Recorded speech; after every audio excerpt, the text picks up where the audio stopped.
దైవ మర్మములు సహోదరుడు భక్తి సింగ్ గారి పరిచయం నుండి సేకరించిన అనుదిన ధ్యానములు సెప్టెంబర్ 16. మీరేమి చేసిననో అది మనుషుల నిమిత్తం కాక ప్రభువు నిమిత్తమని మనస్ఫూర్తిగా చేయుడి. మీరు ప్రభువైన క్రీస్తునకు దాసులై ఉన్నారు. కొలస్సీ 3:23-24 వచనములు. మనం చేయు కార్యము అల్పమైనది కానీ గొప్పది కానీ దాన్ని చేయుటకు మనకు పరిశుద్ధాత్మ అభిషేకం అవసరం.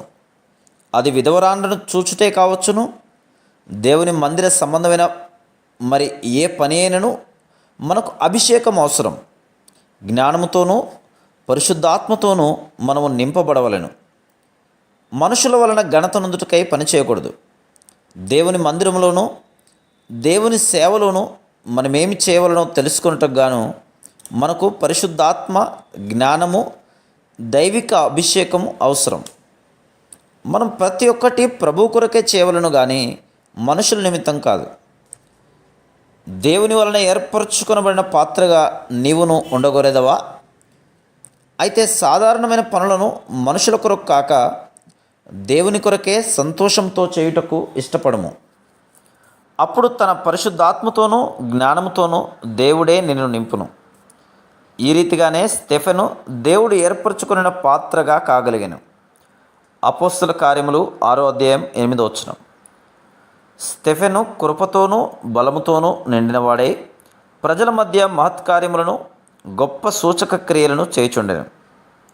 అతడు కేవలం విధవరాండ్రను చూచుకొనుటకును వివిధ పనులను చూచుటకు మాత్రమే నియమింపబడెను. అయితే త్వరలోనే అతడు గొప్ప విశ్వాసం గల వ్యక్తి అని బయలుపడెను.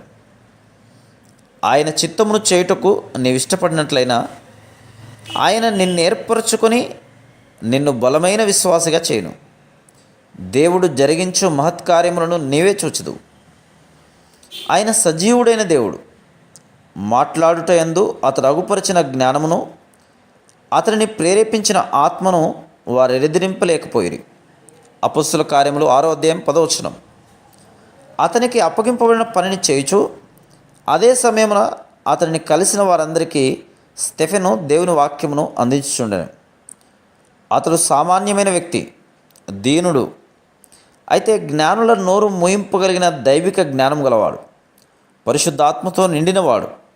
దేవునికి విధేయుడు అయినప్పుడే ఎట్టి పరిస్థితినైనను ఎదుర్కొనగలుగునటువంటి దైవిక జ్ఞానమును నీ కొసగి నిన్ను ఏర్పరచుకొనబడిన పాత్రగా చేయును.